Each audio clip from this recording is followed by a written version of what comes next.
It's not just like the FBI did an incompetent job, which would be bad enough when you're talking about a bio-warfare attack on Congress. You'd want to get it right. But they actually misled not just the public, they misled the Congress. You're listening to the Corbett Report. Welcome, friends. This is James Corbett of CorbettReport.com, coming to you in a conversation that is being recorded on the 1st of December 2020. And this morning I am joined on the line by Mick Harrison and David Meiswinkle with the Lawyers Committee for 9/11 Inquiry, which is an organization that my long-term and well-informed listeners will be familiar with from my previous conversation, interview 1383 for those keeping track at home, talking to the Lawyers Committee for 9/11 Inquiry about the 9/11 grand jury. But today we're going to be talking about a slightly different topic, the recently launched Lawyers Committee Anthrax petition, a petition to Congress for a redress of grievances that we're going to be talking about in some degree of detail. So let's invite them on and let's introduce them. First of all, David, thank you for joining us today. James, thank you for having us. And Mick, thank you for joining us as well. Thank you, James. Good to be here. All right, could you two just take a brief moment to introduce yourselves and your relation to the Lawyers Committee? Well, I'm the President and Executive Director of the Lawyers Committee. I'm a United States Army veteran. I'm a former police officer and a whistleblower, and a criminal defense attorney. And probably about 4 years ago or so, and Mick can correct me, we got together a number of very conscientious and concerned citizens around the 9/11 issue. And as you know, our first effort was to try and get a grand jury petition and set it up and get some kind of a movement in New York City. And we are well on the way to doing that. And we have concluded through that investigation that the controlled demolition, bombs and explosives were involved in bringing those towers down. Now, our second big effort, although we've done other efforts in between, is the Anthrax investigation.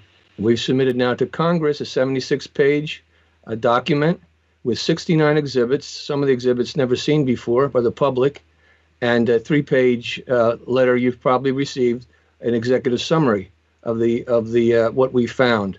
So basically, we're excited that we're going to try to move with Congress. We're also working on a grand jury petition that will be submitted to the U.S. Attorney probably within a month to a month and a half, that will cover these anthrax crimes, but actually even in a more comprehensive manner than we've done thus far. Excellent. And Mick, can you tell us about your position with the Lawyers Committee? Sure. I'm the litigation director, James, and I handle the civil federal lawsuits. We have 5 active at the moment. 3 are Freedom of Information Act lawsuits, trying to get government documents related to 9/11. And if you want to know more about those, we can chat about those at some point. We also have a lawsuit related to the grand jury case you mentioned that we'll talk about later. We did submit, as David mentioned, a petition to the U.S. Attorney in New York regarding the demolition evidence. And because it appears that petition did not get submitted to the federal grand jury as required by law, we are suing the U.S. Attorney in federal court to force that to happen. And then our other federal lawsuit, the 5th one, is regarding the FBI 9/11 Review Commission, not to be confused with the original 9/11 Commission. This was 2014-2015. Ed Meese was in charge of a new panel that was mandated by Congress to look at all the new evidence and actually a lot of the old evidence regarding 9/11. But they actually didn't do that. They pretended to do it, but didn't actually do it. So we're suing to try to force that to happen in reality. And just a little background on me. I'm a whistleblower attorney of, 30 years now. Experience, I represent government and corporate whistleblowers. I also represent environmental groups, nonprofits, and government oversight issues and law enforcement issues for citizens. I'll stop there. I could go on. I think that will suffice for now, but as you say, we will be circling back around to the 9/11 work that obviously is one of the core mission programs of the 9/11 inquiry. But let's Let's get into today's conversation talking specifically about the Anthrax petition. And before I think we even get into the technical details of what this petition is and what it's attempting to do, I think we have to set the groundwork for this conversation. It should be fairly apparent to my regular listeners the importance of the 2001 anthrax attacks during this time that we are living through right now. So much of what we are living through right now has been prepared legislatively and in terms of other organizations and groups within the government that have actually been created as a result of what happened in late 2001 in the anthrax attacks. But can I get in your own words what you feel the importance of raising this issue once again is? Right. Well, as you mentioned, the context is very important. And as if we think back to 2001, the first anthrax attack letters were sent out a week after 9/11. And the suspects at that time that the media had been hyping and for quite a while was Al-Qaeda in Iraq. Interestingly enough, however, in December, it was found that the anthrax letters didn't contain the bentonite, which would be associated with Iraq. During that period of time, however, during the scare or the panic, the U.S. Patriot Act was basically pushed through and approved in late October, right after two senators received the attack letters. That's Senator Daschle and Senator Leahy. Now, during that period of time, there were two launchings, this way I'd characterize them, one around September 18th and another one around October 9th. And then eventually October 15th, Daxel got his letter. November 16th, Leahy's letter was found in the mail. But during that time, a man named Robert Stevens, who worked for American media down in Boca Raton, Florida, died from anthrax, and he was the first known person to have died. In total, 5 people died. 17 were poisoned by it, so a total of 22. And then investigations began. They lasted for 9 years at least, and they went through a number of possibilities. Now, what's interesting of this is a bioweapon, and the type of anthrax here, it's a lot of controversy over, and depending on who you talk about, is what was the nature of this. There's 2 launchings. The first to the New York Post and Tom Brokaw, CBS, that was a granular brown stuff that was, of course, strong enough to kill you if you inhaled it. But the second to the U.S. senators was much more refined and pure. It had never been seen before. On one spore was 1 trillion. If you think of that, James, 1 trillion spores on 1 gram of this stuff. So this was, like, again, as I said, it was never seen before.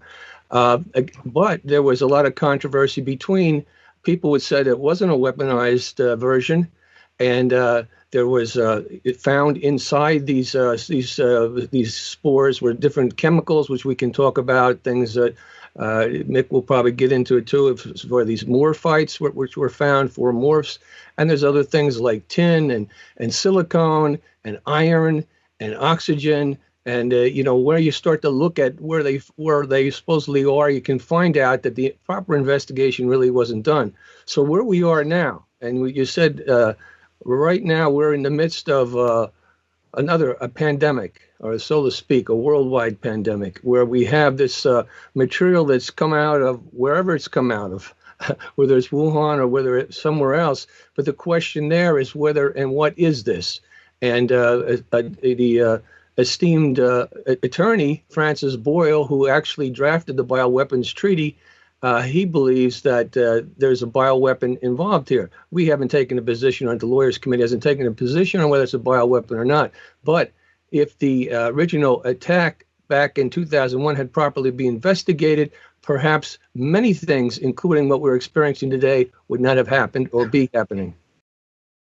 Such an important issue, and I want to direct people at this point to the resources that I'll be providing in the show notes, links not only to the Lawyers Committee for 9/11 Inquiry at lc4911.org, that's lcfor911.org, but also to the Anthrax petition. First of all, the executive summary, the 3-page summary that does a good job of simply summarizing the main points of this investigation, but perhaps more importantly to the 76-page petition itself and the exhibits index, which contains more information about this and more gritty details than we can possibly get into in a conversation like this. So that will all be linked up in the show notes, and I invite people to explore that and really get into this. But let's see if we can summarize some of the main evidence, because I understand you have compiled a team of researchers to help you in your investigation for this petition and have uncovered even new documents that have not been seen by the public before. Let's talk about some of the evidence that you have uncovered. Right. So Dave, before you do that, can I just add a couple points to James's earlier question? Because the big picture question about why is this still important, is maybe lost on some people. This did happen in 2001. So, people should keep in mind, maybe I'm stating the obvious, that the Anthrax attacks were phase 2 of the 9/11 attacks. So they came on the heels of the attacks that brought down the Twin Towers. As Dave mentioned, we have this petition with the demolition evidence indicating that there's much more to the destruction of the towers than people have been told. So we don't have at the moment reason to believe that the phase 2 of the attacks, the Anthrax attacks, were perpetrated by people other than those who perpetrated phase 1 of the attacks, the folks who brought down the towers. And, phase 2 was used just as phase 1 to exacerbate fear, to force folks to change their normal, let's say, pacifism to be ready for the U.S. to go to war in Afghanistan, Iraq. And now we have the endless war on terror that resulted. So keep in mind, it wasn't just the terror attacks of 9/11, but the follow-on Anthrax attacks that really generated so much fear and anxiety that people were ready to support these wars that have continued. So I just want to add that big picture context, and then Dave, go ahead with your talk about the evidence, and maybe describe our investigative committee a little bit. Right, certainly. James, we have an interesting committee. We have on there a number of attorneys like John O'Kelly, who's on our board, and Jane Clark. John O'Kelly's from New York and Jane's from Texas. And we have researchers like Barbara Honecker on there. And we have a key researcher, investigator, Christine Borgeson, is part of our committee. Graham McQueen is a doctor of religion in Canada and who's written extensively in 9/11 issues. He's also written a book on anthrax as a domestic conspiracy. And Merle Nass, who is actually a doctor, and she's worked with anthrax in Rhodesia. And so she's really an expert on it. So we've had before our committee people like Rich Lambert. He came before head of the FBI, head of the, at least he was head of the Anthrax investigation for 4 years. He was an inspector. He was in charge. He was a whistleblower. He left. When he left, he was totally disconcerted by what he experienced with the FBI. And he wrote a 2,000-page summary, 16 pages exculpating Bruce Ivins. He told us, if we can get it, we have to go to Congress to get it. That's how sensitive this is. Now, it was people had tried to get it through Freedom of Information Act, and still, at least they found it existed in Quantico, but they didn't get it yet. We're going to try and make an effort to get that. Now, what we found is this, is that a number of suspects have been arraigned over the years. And it started with people in Pennsylvania, two fellows, I think they worked in Levittown, or they worked somewhere outside of Philadelphia, and they had nothing to do with it, but they were, I think, of Palestinian background, and they lost their job because of the investigation. Then there was a doctor in New York who had nothing to do with it, but he became suspicious for some reason or another, and he was eventually exonerated, but he lost his marriage. Then there was a guy named Perry Marxell, who actually worked at USEMRID, which is the United States Army Medical Research Institute for Infectious Diseases, and that's where Fort Detrick. And they squeezed him so much that he started drinking again, which he shouldn't do because he had a bad liver. And then he ends up dying. Then they spend from 2002 to 2007 on Stephen Hatfield. And Hatfield was, their prime suspect for a long time. And then he turned the tables on them and he sued them because of violation of his privacy rights. And he won $5.8 million. Then at that time, they had Bruce Ivins lined up. Now, Bruce had some mental health issues earlier on, but they squeezed him. They embarrassed him. They harassed him. They harassed his family. And eventually, he supposedly, allegedly commits suicide. Now, we've had two people tell us they think he was murdered. We don't know that. but he was dead, even though he was on 24/7 watch, and he started drinking too. So that's characteristic of when they start putting pressure on you, start watching you, start monitoring everything you do in your life for 24/7, puts a lot of pressure and people start drinking. What we found out based on our research, based on talking to witnesses, was that he could not have done this. He didn't have the acumen. He hadn't have the background, although he was an expert in anthrax. The difference here is that at Fort Detrick, the anthrax was liquid. And what we're dealing with is a sophisticated powder that takes sophisticated equipment to develop. And it's more or less along the lines of a bioweapon. Now, what's really interesting is earlier on, and for whatever reason, the FBI brings Battelle in to analyze this stuff, okay? That just got, I think, from the Daxel letter. And the Army was going, wow, this stuff is the strongest stuff we've ever seen. Back in the 60s, this is 10 times stronger than anything when Nixon shut the program down in 1969. Battelle gets a hold of it, Thomas Kuthau, I think is his name, or something like that, and he comes back and says, this stuff's nothing. He says it's like 10 to 50 times less powerful than what the Army's saying. To which the Army colonel responds, he goes crazy, he goes bonkers, and he says, you guys autoclave this stuff. You turn it into hockey pucks. In other words, you destroy the evidence that you're analyzing, all right? And basically trying to destroy the investigation. So that's at the beginning of this. This stuff is so energetic that the Daxel letters, it's climbing up the test tubes. When they try to put it under a microscope, it's moving off the plate of the microscope. So what we're doing with the summary, and I know I'm maybe going on a little bit too long here on this, because we could talk for, like you said, for hours on this subject matter. But what our investigation showed is that Ivins couldn't have done it. There wouldn't have been evidence to prove him guilty whatsoever. And we go into the science, which we will, and Mick will pick up on that. We'll see that their strongest suit, the science, is as weak as anything. It's not a strong suit. And we find out, too, that the FBI, we believe they obstructed and corrupted the investigation. We believe that this investigation needs to be taken up to Congress.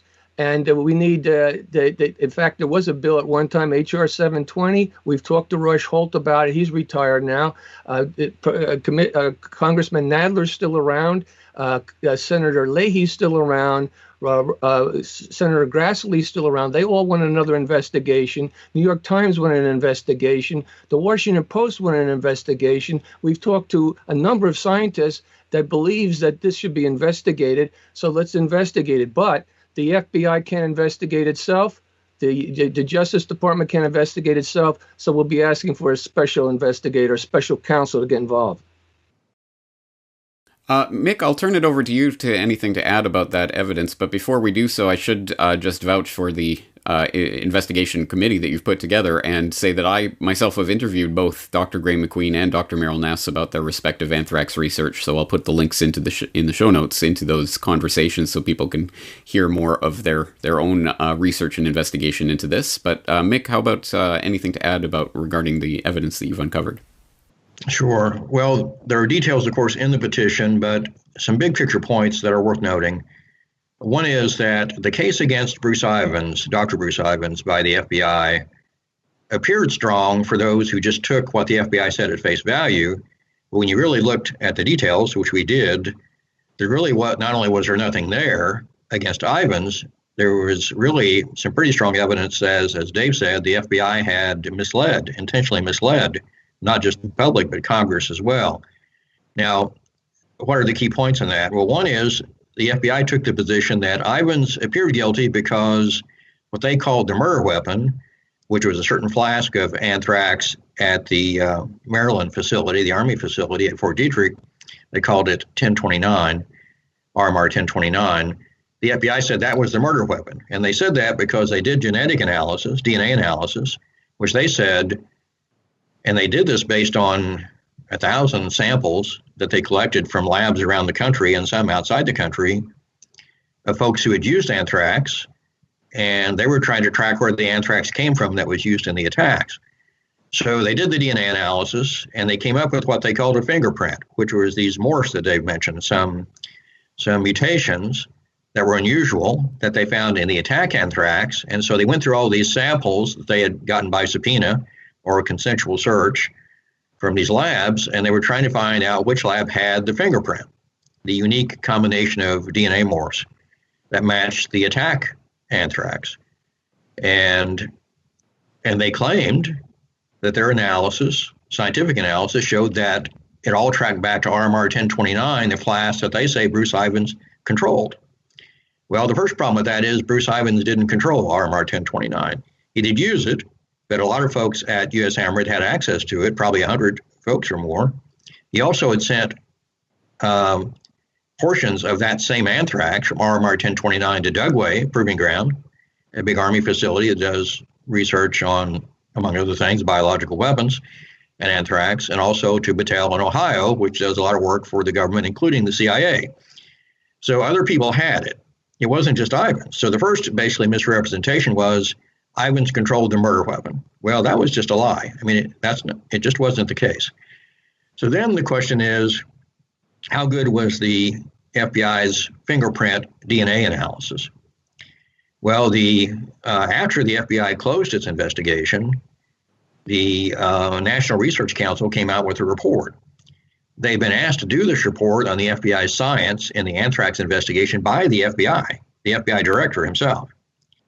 But instead of waiting for that analysis of the FBI science, the FBI closed its investigation before the Research Council came out with its conclusion. Well, the FBI had, I think, a sense of what that conclusion was going to be because they had several meetings with the National Research Council before.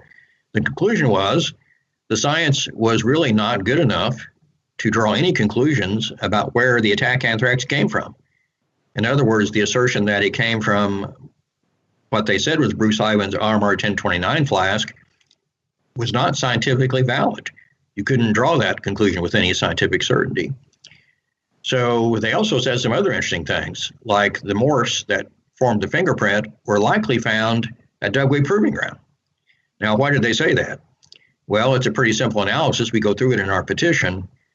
And what people don't understand is this flask that Bruce Ivins controlled had only two ingredients or two components.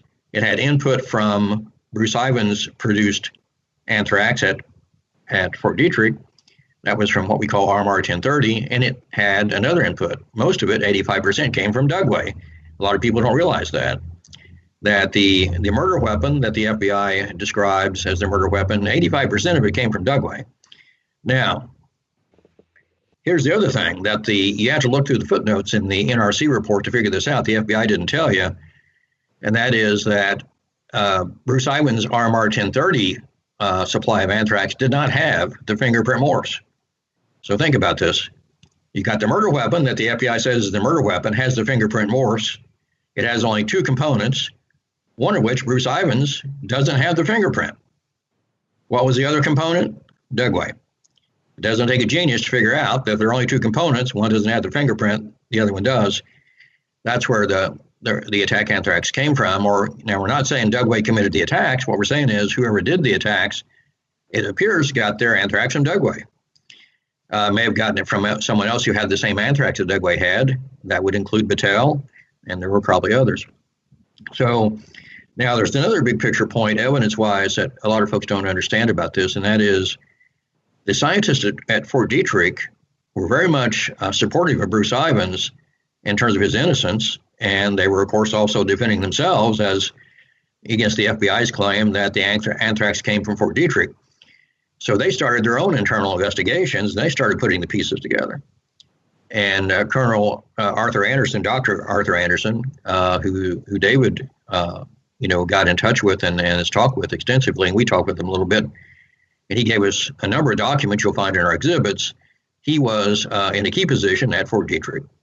And Colonel Anderson basically disclosed to us that he attempted to report to the commander his findings that he thought would essentially exonerate Dr. Ivins and point in the direction of the real culprits.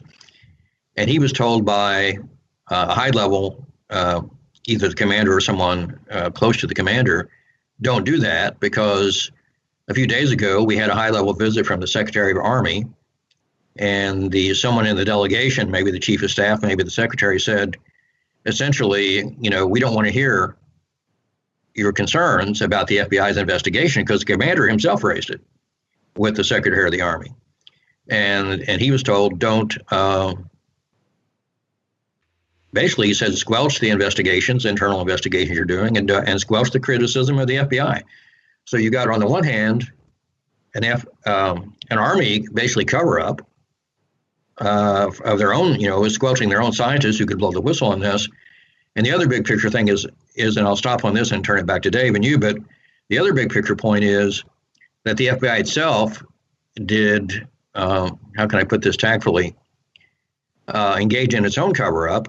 And the way they did that, and it's technical, but it's pretty straightforward. We know from the NRC report after the fact that Dugway was the more likely source of the fingerprint morphs. So the question is, why didn't the FBI report to the public and the Congress that Dugway's anthrax had the fingerprint? And I sort of dived into the details of the Army's records, and we found a report where the Army had provided samples from Dugway to the FBI during a search, but all those samples were dead. They were not viewable. Now, does that matter when you're doing DNA testing? Not necessarily, no. You could do DNA testing on dead material. The NRC says as much. And they said that material should have been tested, that there shouldn't have been a decision not to test. But what we found out was, and the NRC reports this, the FBI, for reasons which are not clear, established a policy which said we're not going to do DNA testing on any sample that's not viewable, on any sample that's dead. Well, what's the consequence of that? Dugway samples didn't get tested. So that was not accidental. They had to know what they were doing and that they were excluding Dugway samples. They knew what I just told you, that Ivan's flask had Dugway material in it, 85%. So we detail this in the petition, but basically we have an Army cover-up and an FBI cover-up and an innocent man being scapegoated. And in the meantime, the real attackers are still at large. And another fingerprint, James, a real fingerprint. It wasn't the morphs. It was the B subtilis was one of the fingerprints.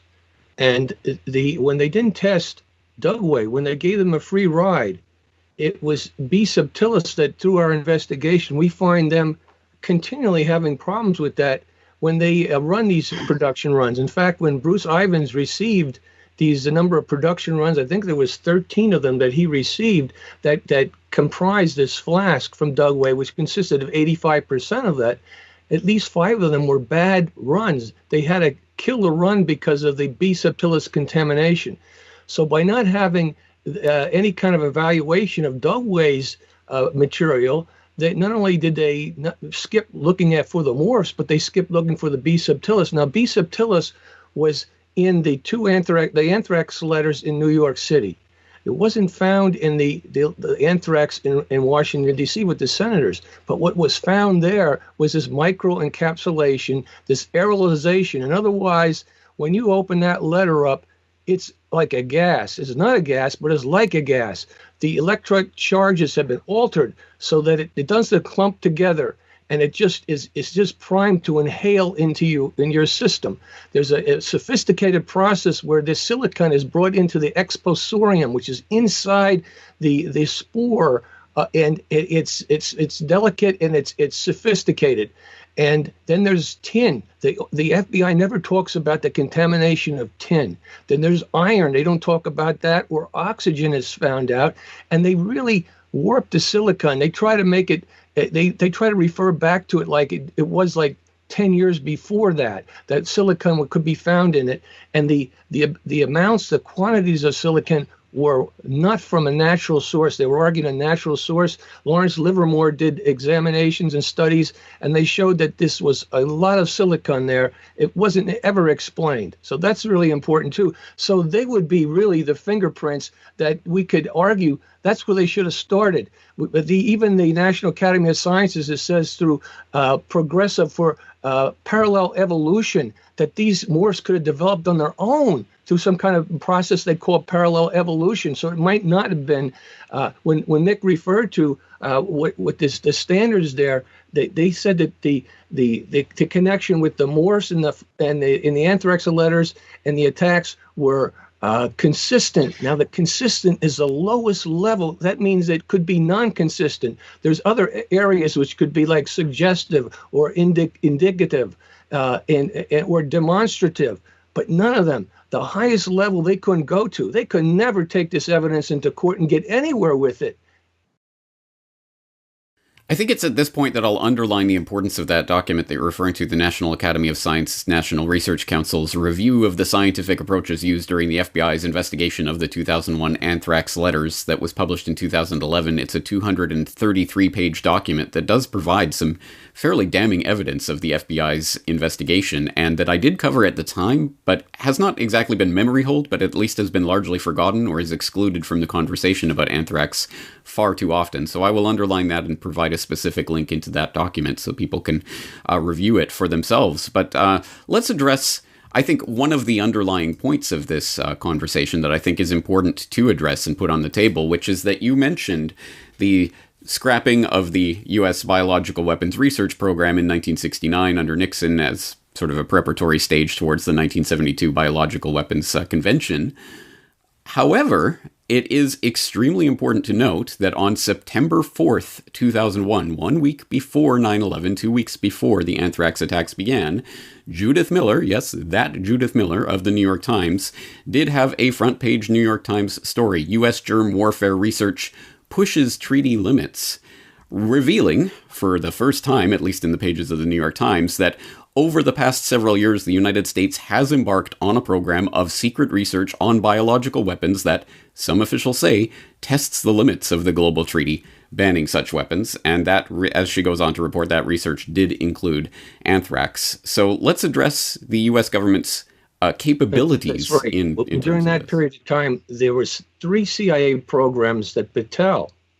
Okay, now Battelle also, they didn't mention it to the Congress, but Battelle had the 4 morphs. There's only was 8 of 1,070 samples, 8 turned out with the 4 morphs. 7 of them were connected to Yosemite, and 1 was Battelle. Now, but during that period of Battelle, remember that they're the experts in aerolization and things of that nature. And remember that Perry Mikesell, one of the alleged suspects, he dies from over drinking, but he's working at Battelle at the time, and he's upset by some of the experiments that they're doing. But what they have is 3 programs. I think one was called Clear View or Clear Vision, one was called Bacchus, and one was called Jefferson. And these are all top secret programs, and that's what they were mentioning. Now, supposedly this was in reaction to the Russians who were supposedly doing things too with smallpox. And at Sverdlovsk, I think there was an anthrax leak, and a lot of people died there. Eventually it became out that showed that there was not a natural anthrax, but there was a bioweapon anthrax. So that maybe explains why they were doing that. Now, the definition of a bioweapon was that it has to be offensive. That's when it's illegal, if you're going to use it to attack and not necessarily defense. I mean, it gets into a gray line, because if you want to develop a vaccine, you have to have something to work with, and you need something that's virulent so that you can, and then you try to figure out what the other side has that's so virulent and create monsters. So what's happened as a result of that, all these little labs have started up all across the country, and you have got a lot of little Frankensteins. Originally, the Nixon's thinking was you don't want to give the third world countries their own nuclear bomb. You give them this anthrax or these bioweapons, and they don't have to have a lot of money. They should have to know how to grow it, and then they can, administer it. So that's where we've come now full circle, where we have more advancement. And we've seen this with the genome splicing and the DNA analysis, etc. We've become very sophisticated. The science has basically outrun the need to haul it in and start legislating properly and start enforcing and start examining what exactly is going on here, because there's all types of experiments with life, altering life that are happening, and they can all be applied, or a lot of them could be applied as weapons against people. So, James, if I could add something to your question about the disclosure by the New York Times just a week before 9/11 of this secret bioweapons research in the U.S., it is a remarkable coincidence, if it is a coincidence, in terms of timing. But, what Dave says is a critical point. And the idea that, it can be a sort of a gray line, a fine line between offensive versus defensive biological weapons research. I mean, it's true that it can be, but let's think about the particulars here, because they may point us, and should have pointed the FBI in a direction the FBI didn't appear to be willing to go in their investigation. If you think about who's doing research for the government, defensive research, legitimate defensive research against biological warfare agents that another country might use against us, that's Fort Detrick if you're looking in terms of developing vaccines. Fort Detrick is doing that at US AMRID.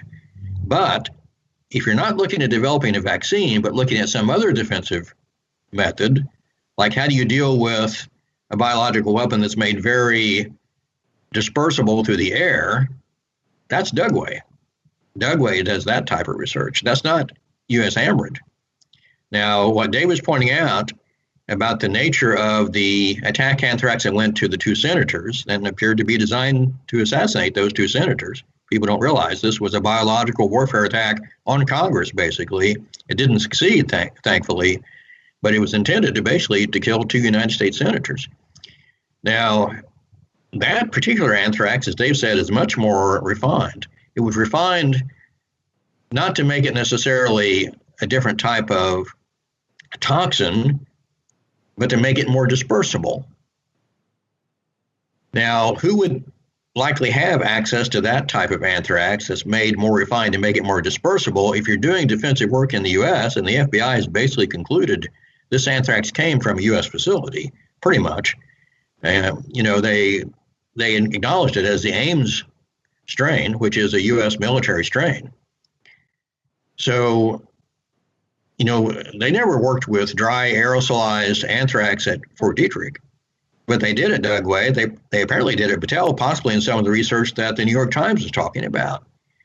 So if someone were to acquire anthrax already processed in the way that ended up being used in the attack letters against the two U.S. senators, they would have had to have acquired it from a U.S. military facility doing defensive work, not in developing a vaccine, which you can do with wet anthrax. They'd have to be getting it from somewhere that dealt with defensive work related to highly dispersible powdered anthrax. And that points towards Dugway and Battelle, not towards Fort Detrick.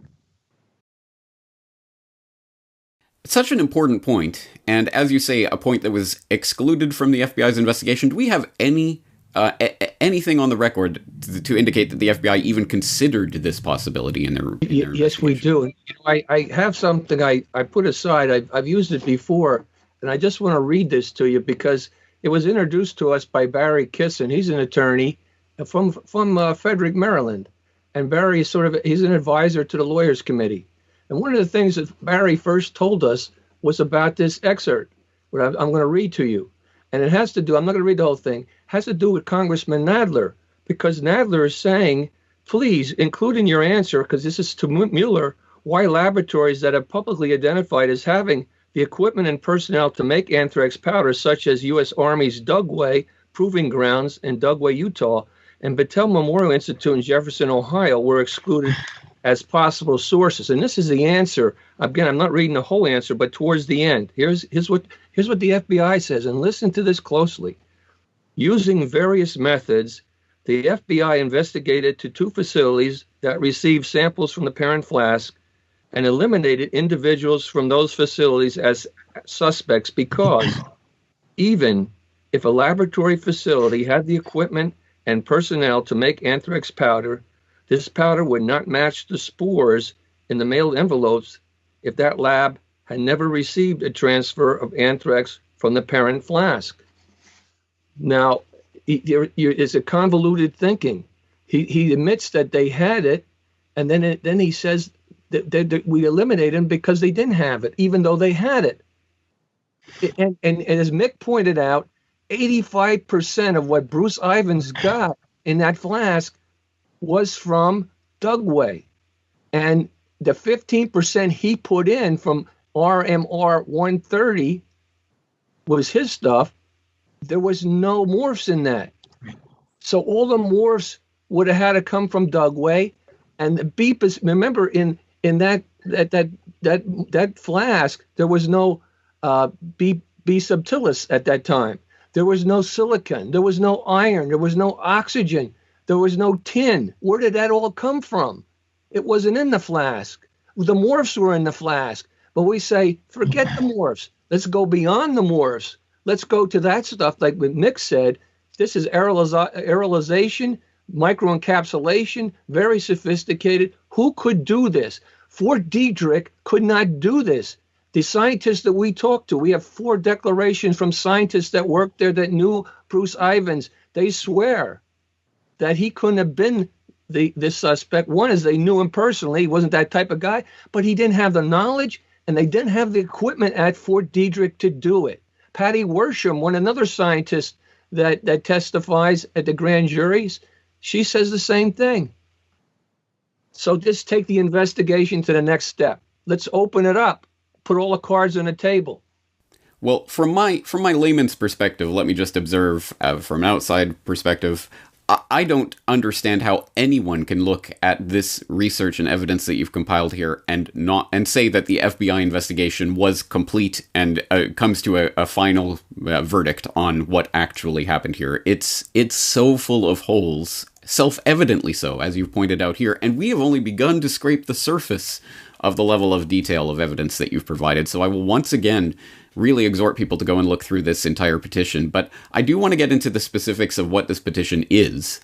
I understand it's a petition to Congress for a redress of grievances related to government misconduct. Tell us a little bit about how this type of petition works in the legal sense. Well, let me start with that, Dave, and you can chime in. What we're asking the Congress to do is to establish an independent commission to do its own investigation of the anthrax attacks, because as we detail in the petition, as we've touched on here, the FBI didn't tell the Congress the truth. It's not just like the FBI did an incompetent job, which would be bad enough when you're talking about a bio-warfare attack on Congress. You'd want to get it right. But they actually misled not just the public, they misled the Congress. Dave gave a prime example. This report back to Nadler and the committee on, why did you exclude Battelle and Dugway as a source of the anthrax? It's not just that the FBI said something that was nonsensical, which Dave quoted, and it was nonsensical. And they're telling this to Congress. Like, here's why we eliminated Battelle and Dugway on a biowarfare attack on Congress itself. And it makes no sense. But it's worse than that. It's what they didn't say, in addition to what they did say. That's the problem. So what they should have said is what Dave told you tonight is, well, if you look at the attack anthrax, you see all this B subtilis and the attack anthrax that went to the New York Post and the New York media. And then if you look at the DC attack anthrax, you see the silicon and the microencapsulation. Well, those 2 lines of evidence, and Dave properly calls them, the real fingerprints, point to Dugway and Battelle. So when the Congress was saying, how did you eliminate Dugway and Battelle, and Mueller assigns his name to a nonsensical answer back to them, that's important, but it's also important what he didn't say. He didn't say, well, there is a line of evidence that points to Battelle and Dugway, which is the silicone microencapsulation and also the B subtilis. That was simply not disclosed to Congress, and they wanted to know. So what this petition is about is getting Congress to get the answers they wanted, but they're not going to get them from the FBI. The FBI had their chance. They didn't just screw it up. They misrepresented the material facts to Congress, literally and by omission. And so now you can't ask the FBI to investigate itself, and the FBI does need to be investigated on this. So that's why the petition is asking for Congress to appoint an independent commission and also to do its own congressional investigation of this. I'll stop there and see what Dave wants to add to that. No, that's well said, Mick. Basically, the conflict is within the Justice Department with the FBI. Who's to investigate their investigation? Who's to investigate them? And that's where Congress has to get involved. This agency should be serving the people of the country, and it's not in that regard.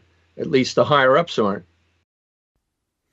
It makes sense because regardless of what one thinks about the corruption of Congress, at the very least, this was literally an attack on Congress, literally addressed to two senators who also happened to be two of the senators who were expressing, if not concern or skepticism, at least putting brakes on the passage of the USA Patriot Act. Literally an attack on Congress. You would think Congress would be interested in knowing that the investigation of that attack was deliberately covered up. And I think this is all quite materially relevant to the opening of a new congressional investigation, if Right. out of self-interest, if nothing else. As Mick said, too, as Mick mentioned before, too, this was really the beginning of the war on terror. They had the 9/11, it was like a 1-2 punch. And then you had the Anthrax. Then you had the attacks on Afghanistan. And then you had the drumming up of the Patriot Act. Then you had the drumming up to attacks on Iraq for weapons of mass destruction that never existed. You killed 1 million people for weapons of mass destruction that never existed. What can you say about that, right? Yes, well, hopefully the Congress can respond by at least addressing this petition. And I understand this is preparatory towards the petition to U.S. Attorney General for a grand jury investigation? That is true. We have a follow-up petition that we're planning in a month or so, as Dave said, to a federal grand jury. It would be the same type of mechanism we used in New York on the demolition evidence to a grand jury there. To remind people, and folks may not realize this still, the federal law allows citizens to report a federal crime to a U.S. attorney and mandates the U.S. attorney to relay that evidence and report of a federal crime to a special grand jury. So it's not like the U.S. attorney can look at it and say, "Oh, I'm not interested in doing this for whatever reason, scientific, political, or otherwise." The U.S. attorney has to relay it to the grand jury. And so we're planning to do this with the Anthrax attack evidence as well. And we hope we have a better initial response than we did in New York on the demolition evidence, and that we don't have to sue a second time to force the U.S. attorney and maybe a different U.S. attorney, we'll see, to do their job. But that is the plan. They may want to elaborate on that. No, that's right. Again, we're going to be asking for a special counsel there when we go before the U.S. attorney, because it's a similar situation. And this petition will be a little broader, and it will go into the various crimes that have been committed. We'll outline the crimes, including treason that Mick may want to talk about, but certainly these bioweapons crimes and murder, right? It has no statute of limitation.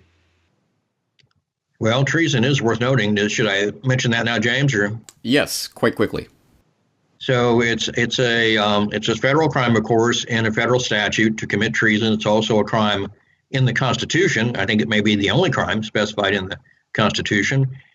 And because we had an attack that was domestic from within the United States using biological weapons against the government of the United States Congress, and for a political purpose, you're basically talking about treason. I mean, that's the short version. Again, the implications of this are incredibly vast, and they go so far to the heart of the mechanisms that have been governing not just the United States, but really internationally, this entire war on terror paradigm that's been created, that I think the ramifications of this type of investigation cannot be overstated. So I think it is extremely important that this line of inquiry be pursued, as well, of course, as the 9/11 petition that you've put out and the various mechanisms that you've put in place regarding 9/11. And as we said at the beginning of this conversation, we're going to update people about the status of your various 9/11 work. Mick or David, would you like to talk about that? You want to start, Dave? Or? Yeah, I'll start, and Mick will certainly finish up.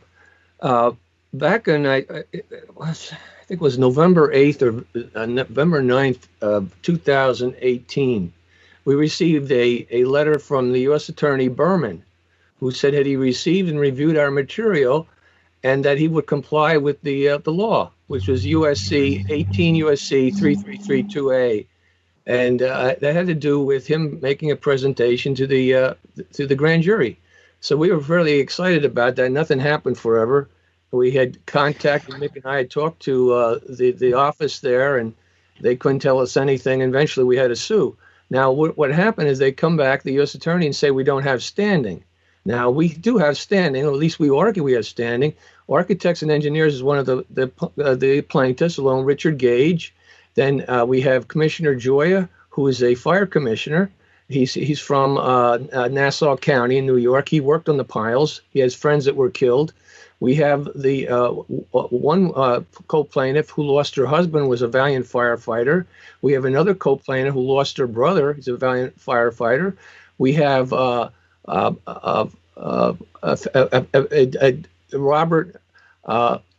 McIlvaine.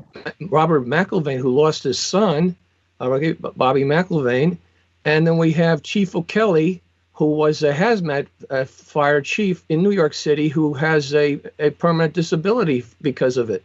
So we think that we have standing.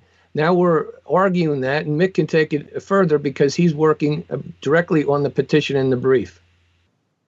Well, we did oppose the government's motion to dismiss. This is the New York case on the demolition evidence of the towers, which we did the grand jury petition on, and trying to force the U.S. attorney to give the petition to the grand jury.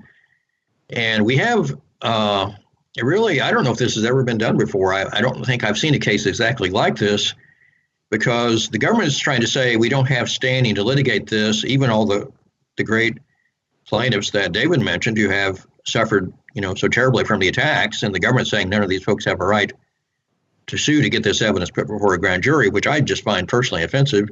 But putting that aside, what we're really doing here is saying we're exercising a right under the First Amendment of the Constitution to petition the government regarding the need to look at this evidence. Now, the U.S. attorney is treating this as if we're petitioning the U.S. attorney. Well, we did petition the U.S. attorney, but that's not the only government entity we're petitioning. We're also petitioning the grand jury itself, which is a government entity. We have a right to petition the grand jury under the First Amendment. Now, so the government's trying to say we don't even have standing to complain that the U.S. attorney is roadblocking the delivery of our petition to a government entity which we have a right to petition, which is the grand jury. It's one thing to say if the U.S. attorney doesn't want to look at our petition itself, but can it really, what authority does it have to prevent the delivery of our petition to another government entity? Now, we're forced by federal statute to go through the U.S. attorney to have documents delivered to the grand jury. That's a federal statute. But they can't change the constitutional right to petition the grand jury. So can we not have standing to complain that one federal agency is obstructing the delivery of a First Amendment petition to another federal agency? I don't understand that. It makes no sense to me. Yeah, and when you think of it, like Mick said, right, like we said, these people suffered terrible injury. Bob McIlvaine lost his son. One lady lost her husband. One lady lost her brother. The others have disabilities from it. How can you say you don't have standing? It's incredible. It's not only incredible, I think it speaks to the gravity of the situation that we find ourselves in and the importance of the work that you're doing in raising these issues. If nothing else, then in raising these issues, bringing it to the public's attention, compiling this evidence, making it publicly available, and taking the legal steps to try to bring some sort of justice to these issues. It is commendable work, and I will once again refer people to that work at lc4911.org. That's lcfor911.org. And of course, as I say, all of the resources that we talk about today are going to be linked in the show notes for this conversation, so people can examine them for themselves. But finally today, if people want to support the work that you are doing, how can they best do so? Well, let's thank you for allowing us to be here, James. How they can best support us is to go on our website, lc4for911.org, and you can help us through donations. In order to do the level that we're doing, we want to take it up higher. We have other grand jury petitions to do besides this. As you know, there was myriad crimes committed in 9/11. We're looking at a government obstruction and misconduct grand jury, which will link everything together. And we have some really interesting people, highly qualified people would like to get involved in that petition. We didn't even touch Shanksville yet. We didn't touch the Pentagon yet. We'd like to do that. We have plans for a campaign, for a FOIA campaign, of maybe 100 FOIAs, Freedom of Information Acts. We'll create a large library we would share with the public, but we need more manpower and we need money. as all we're nonprofit, so it's tax deductible. And if you think that what we're doing is good, and you're listening to this broadcast, please help us. We need your financing. It will go for a good purpose, and we'll do the best we can to try and connect these crimes, take them into the court, sue who we have to, and get some kind of finally closure on this terrible situation and a terrible crime that was committed against the people of the United States. Mick, anything to add on that note before we go? Well, that captures it pretty well. I would just add that in addition to, sort of desperately needing some financial support, folks don't understand how much we're volunteering and how much we're donating of our own money. Dave and I are paid part-time for a couple of years. We worked without being paid before, and we'll probably work without being paid in the future. But we really need more attorneys on board. So, with all those civil litigation attorneys out there, public interest attorneys listening, please volunteer some time. We could use your help on this team. In addition, we need more young people to get involved. I think for some reason, maybe because it happened 20 years ago, younger people are thinking it's not their issue. But, this continuing war on terror is affecting their future. And, we're not talking yet about coronavirus, but we are talking about a biological weapon. And the perpetrators who committed the biological weapon attack haven't been brought to justice. They're still out there. They're free to commit another one whenever it suits their purpose. And it could also suit their purpose, even if something like the coronavirus isn't a biological weapon. It might also suit their purpose to take advantage of a biological outbreak. And, the folks who committed these attacks have some sophistication. So this isn't over. And it's not an issue in the past. This is very much an issue for the new generation. It certainly is. I couldn't stress that enough. And if people need more elaboration on that point, I will just direct them to my own episode 383 of my podcast on COVID-9/11, from Homeland Security to Biosecurity, and my recent work on the dawn of false flag bioterrorism that I think are highly relevant to this discussion and do connect some of the dots institutionally and legislatively between the anthrax attacks and what's happening now. I know that's beyond the purview of what you're addressing in these petitions, but I think it's important context for what's happening right now. I think we're going to have to leave the conversation there for today. Obviously, I am looking forward to updates on this as your petitions progress. So thank you very much for your time, gentlemen. Thank you, James. Thanks a lot. Take care.